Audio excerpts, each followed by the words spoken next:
करी जा सकती है, पार्टी से कमाई हो सकती है, सत्ता पे कब्जा किया जा सकता है। जनसेवा तो दूर, उनका वो कमाई का साधन बनाने की सोचते हैं कि अब ये कमाई का साधन विचार रखेंगे।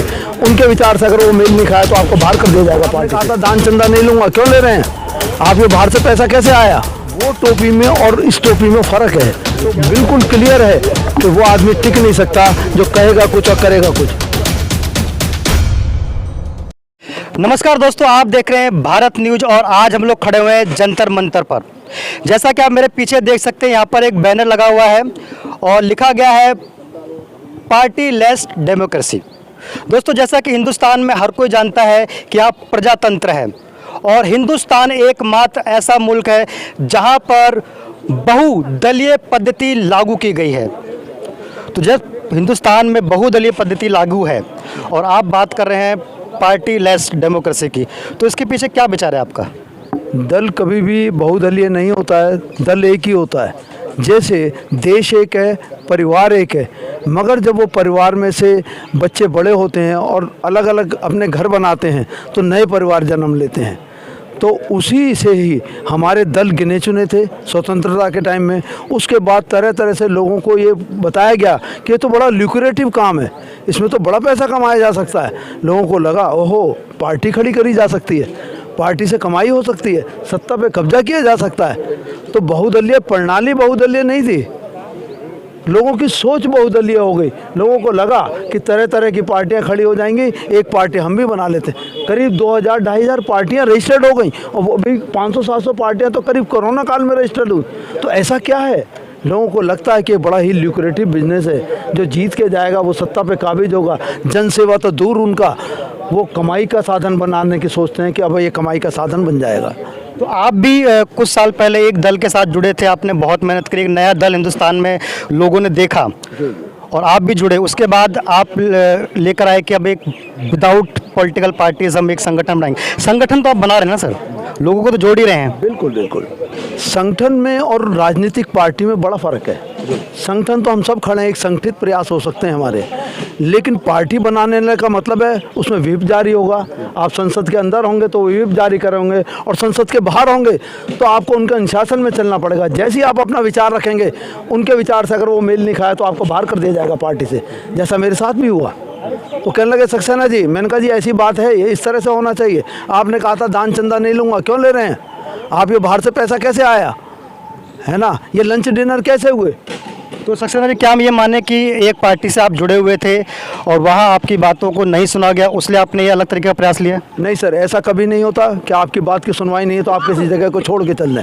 आपकी विचारधारा ऐसी विकसित होनी चाहिए कि जो वो पार्टी की विचारधारा थी, उन्होंने जो कहा अगर वो किया नहीं तो ऐसे आदमी के साथ चलने का फ़ायदा ही नहीं।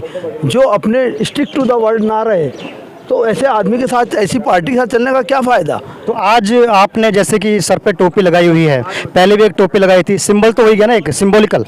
हाँ सर, वो टोपी में और इस टोपी में फ़र्क है। क्या अंतर है? वो टोपी एक पार्टी की देन थी, वो टोपी एक पार्टी की देन थी, एक विचारधारा की देन है। हमने लिखा जनता राजा, जनता राजा पार्टी नहीं लिखा। हमने लिखा पार्टी लेस डेमोक्रेसी, हमने लिखा पार्टी लेस डेमोक्रेसी, पार्टी नहीं लिखा। तो ये संगठन की टोपी है और संगठन की विचारधारा को की परिचायक है ये।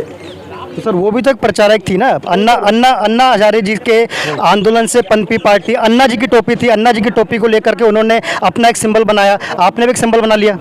हाँ नहीं, लेकिन उस सिंबल जब तक सिंबल रहा, जब तक इंडिया अगेंस्ट करप्शन रही, तब तक तो कहीं ना कहीं जस्टिफिकेशन रहा कि ये लोग पब्लिक के लिए काम करने आए हैं। लेकिन जैसी पार्टी बन गई और पार्टी की नीतियाँ बदल गई, कहना कुछ और करना कुछ, जब कथनी और करनी में फ़र्क हो जाता आदमी की, तो बिल्कुल क्लियर है कि वो आदमी टिक नहीं सकता जो कहेगा कुछ और करेगा कुछ। तो ऐसा उस पार्टी के साथ हुआ। मैं किसी पार्टी का विरोधी नहीं हूँ, ना ही मैं किसी का समर्थक हूँ। मैं चाहता हूँ कि जो अच्छा है तो हम, चाहे वो किसी पार्टी का, पार्टियों में भी अच्छे आदमी हो सकते हैं। तो आज अब जिस तरीके से आप बोल रहे हैं कि पार्टी लेस डेमोक्रेसी, तो ऐसा क्या थॉट है आपके पास जिससे कि पूरे हिंदुस्तान की राजनीति को बदला जा सकता है, एक नए तरीके की राजनीति में क्रांति लाई जा सकती है? क्योंकि जब चुनाव होगा तो स्वाभाविक है कि वर्तमान परिस्थिति में किसी, या तो आप निर्दलीय लड़ेंगे या किसी दल के साथ लड़ेंगे, जाना तो आपको चुनाव में ही पड़ेगा। उसके लिए आप क्या लोगों को संदेश देंगे? क्या आपके पास एक रोड मैप है? थोड़ा आप समझने की कोशिश करिए कि पार्टियों की विचारधारा है कि उम्मीदवार चुनने की, तो मैं ये कहता हूँ हम कौन है, भगवान ने हमें क्या करके भेजा, हमें उम्मीदवार चुनने के लिए भेजा है? क्या ये राजनीतिक पार्टी हमें उम्मीदवार चुन के देंगी? फिर हमारा रोल क्या रह गया कि जब उन्होंने ही चुन दिया अब तो हमें उन 5 में से एक चुनना है, तो हमारा रोल तो कुछ भी नहीं रहा। मैं ये कहता हूँ कि उम्मीदवार चुनने का अधिकार संविधान ने जनता को दिया था, आप जनता को नहीं दिया हुआ। नहीं दिया।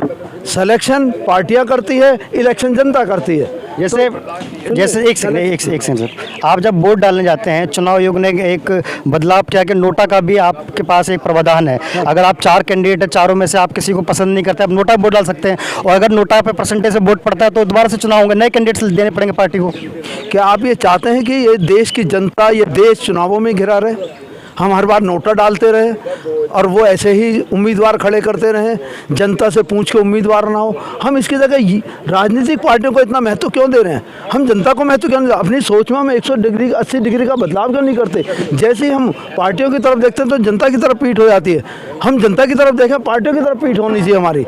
ये पार्टियां एनजीओ की तरह से कार्य करें, ये एनजीओ समाज सेवी संस्था के रूप में कार्य करें। ये क्या करते हैं, दल बल पैसा हर चीज़ का चलन इसमें होता है। तो आपके पास कैंडिडेट उम्मीदवार चुनने का कोई नया फार्मूला है? बिल्कुल, हमारे पास एक नया फार्मूला ये है कि हम ये कहेंगे, हमारी अब जनता घर घर जाते हैं उम्मीदवार और वो कहते हैं हमें वोट दीजिए, हाथ जोड़ते हैं, उन्हीं के साथी लोग कहते हैं इन्हें माला पहनाइए। क्यों पहनाए माला?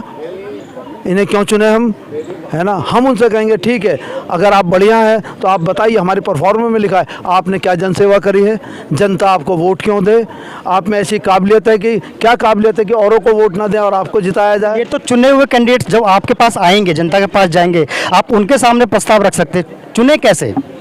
नहीं, ये चुनने से पहले ही तो बात है। चुनने से पहले ना सर, आप एक देखिए, आपके पास चुनाव में डिक्लेयर हो गया 4 कैंडिडेट, वो आपके दरवाजे पे वोट मांगने आया, तब आप उससे पूछ रहे कि भाई आपका क्या बैकग्राउंड है, तो खड़ा हो गया। आपके फार्मूले से जो कैंडिडेट चुनने, मान लीजिए अभी एमसीडी का इलेक्शन होना है दिल्ली के अंदर, तो वो उम्मीदवार आपकी कॉन्स्टिट्यूंसी से या आपके वार्ड से उम्मीदवार जनता कैसे निकाल के लेके आएगी कि ये उसका फार्मूला? मेरी ही धारणा नहीं है, ये आम जनता की धारणा है कि जब पार्टियां कैंडिडेट चुनती हैं तो वो किस तरह से चुनती हैं। नहीं, छोड़ दीजिए सर, पार्टी ने नहीं चुना कैंडिडेट, हम आपकी बात कर रहे हैं। हम ये कह रहे हैं कि पार्टियां जो कैंडिडेट चुन रही हैं, हो सकता है कि वो कैंडिडेट सही ना हो। ठीक है, आप कह रहे हैं पार्टी लेस डेमोक्रेसी, तो पार्टी लेस डेमोक्रेसी में जो जनता के बीच जो कैंडिडेट आप लाने की बात कर रहे हैं, वो चुनेंगे कैसे, क्या फार्मूला उसके लिए? पहली बात आप ये समझिए, आप बार बार उस बात को रिपीट कर रहे हैं। हमारा संगठन के पास ये अधिकार नहीं है कि कैंडिडेट हम चुने, तो फिर हमने करा क्या? हमने उनका वो अधिकार चुन के अपने पास ले लिया। हम ये कहते हैं ये अधिकार अब जनता के पास जाए, जनता में बताए कि कोरोना काल में कौन से कैंडिडेट ने आपकी सेवा करी है, कौन से लोग हैं ऐसे जो जनसेवक है, उन जनसेवकों को जनता हमें नाम बताए, हम उनका समर्थन करें, उसमें हम अपने मापदंड लगाएंगे। भाई हाँ, ये आदमी, इसको नॉलेज भी है जिस सिस्टम में जा रहा है। अगर उसको नॉलेज नहीं है, भाई तुम नहीं हो, उन्होंने 5 नाम दिए, उन 5 नाम पर हम अपने क्राइटेरिया लगाएंगे, इसको उतनी नॉलेज है, उतना योग्य है और ये काम कर पाएगा कि नहीं कर पाएगा। ये क्राइटेरिया कौन लगाएगा? ये हमारा क्राइटेरिया है संगठन का, क्योंकि जनता ने तो हमें 5 कैंडिडेट दे दिए, वो जनसेवक ही कहलाएंगे। जब वो जनसेवक हैं तो अब तो हम जनता से भी कहें कि भाई आपने 5 कैंडिडेट दिए हैं, ये 5 जनसेवक बताएं, तो भाई चुनोगे तो एक को ही, तो वो चुन लें एक को। या हम भी कहते हैं भाई हम इसका समर्थन, हम चुनेंगे नहीं, हमें भगवान ने या किसी सिस्टम ने कोई अधिकार नहीं दिया किसी को चुनने का, हम अपनी वो थानेदारी ना दिखाएं। हम तो कहें जनता के कैंडिडेट है, इनमें जो ठीक होगा हम उसका समर्थन करेंगे। अच्छा आदमी तो कहीं भी हो सकता है। तो ये अब जो आगे जो आपका जो संगठन है जिसकी आप शुरुआत कर रहे हैं और एक अच्छा विचार लोगों के बीच में लेकर जा रहे हैं कि एक क्रांतिकारी विचार है, अब इसको लेकर के क्योंकि एक शुरुआत तो कहीं से करनी है, क्या पार्टी इस बार अभी आपका जो संगठन है दिल्ली में जब एमसीडी का इलेक्शन होगा उसमें इस फार्मूले को लागू करेगी? देखिए, मेरा एक मानना है, मेरी एक सोच है कि जो पार्लियामेंट में होता, आपने पार्लियामेंट चलती देखी है, आपने कुर्सियाँ फेंकती देखी हैं, आपने पक्ष विपक्ष होता देखा है, क्या वो सारे राष्ट्रभक्त नहीं हैं? वो कुर्सियाँ क्यों फेंकते हैं? तो हमें, क्योंकि एक पक्ष है और एक विपक्ष है, हम यूँ क्यों नहीं कहते कि पार्लियामेंट निष्पक्ष होनी चाहिए, ना पक्ष हो ना विपक्ष हो, पार्लियामेंट निष्पक्ष हो। और निष्पक्ष हो तो सारे इंडिपेंडेंट हो, इंडिपेंडेंट हो तो उनको हमने चुन करके भेजा है, जनता ने चुन के भेजा है। संविधान यही कह रहा था कि जनता जिसको चुन के भेजेगी वो वहाँ पहुँचेगा। लोग कहते हैं जी डिसीजन कैसे होगा? भाई डिसीजन तो वोटिंग से अब भी होता है, तब भी होगा। अब वो होता है व्हिप जारी करके, तब हाथ खड़े करा के हो जाएगा। भाई आपकी मर्जी है, जिसको मर्जी वोट दें, जिसको मर्जी ना दें, जिस बिल को पास करें ना करें। उसके बाद हम जब मेजोरिटी में आ जाएंगे फिर हम एक राइट टू रिकॉल लाएंगे। उस राइट टू रिकॉल में हमें लगेगा कि नहीं, जनता को लगेगा कि भाई ऊपर संसद में जाके ये लोग गलत काम कर रहे हैं, ये लोग बिक गए, तो उस जनता को हम अधिकार देंगे कि अगर आप इतनी परसेंटेज से साइन करके देते हैं तो उस आदमी को वापस बुलाया जाएगा। तो ये सारा करने के लिए आपको राजनीति का हिस्सा बनना पड़ेगा, कैंडिडेट्स को चुनना पड़ेगा, जनता के बीच से प्रतिनिधियों को लाना पड़ेगा, उनको जिता करके भेजना पड़ेगा। देखिए सर, आप अपना शब्द ही बदलिए, ये राजनीति बड़ी ख़राब चीज़ है। लोग एक दूसरे कहते हैं तू मेरे साथ राजनीति कर रहा है। आप अब हम ये कहना शुरू करेंगे राष्ट्रभक्ति कीजिए।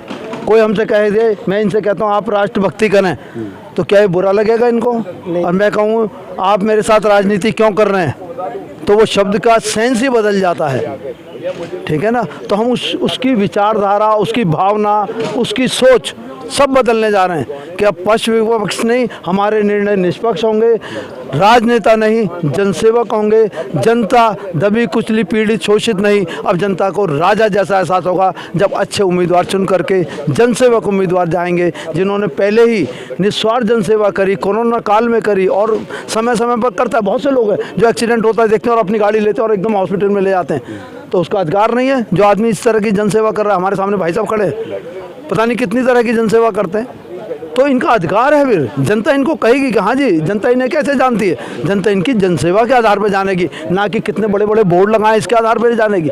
बोर्ड लगाने से पहचान नहीं बनती है, पहचान बनेगी काम करने से। हमारा संविधान इस तरह का बना है, लेकिन इन पार्टियों ने क्या कर दिया कि बोर्ड लगा के अपनी पहचान बनाओ। वोट से पहचान नहीं बनेगी। मैं दावा करता हूं कि अगर मैंने जनसेवा की होगी तो जनता मुझे वोट देगी, अगर जनसेवा नहीं करी होगी तो वोट नहीं देगी। हम ऐसा लोगों में विचारधारा फैला देंगे। बहुत बहुत धन्यवाद दोस्तों। ये थे विमल कुमार सक्सेना जी, जो कि एक नए विचार को लेकर के देश की जनता के सामने जा रहे हैं, पार्टी लेस डेमोक्रेसी। दोस्तों आप देख रहे थे भारत न्यूज़, देखते रहिए और जुड़े रहिए। धन्यवाद।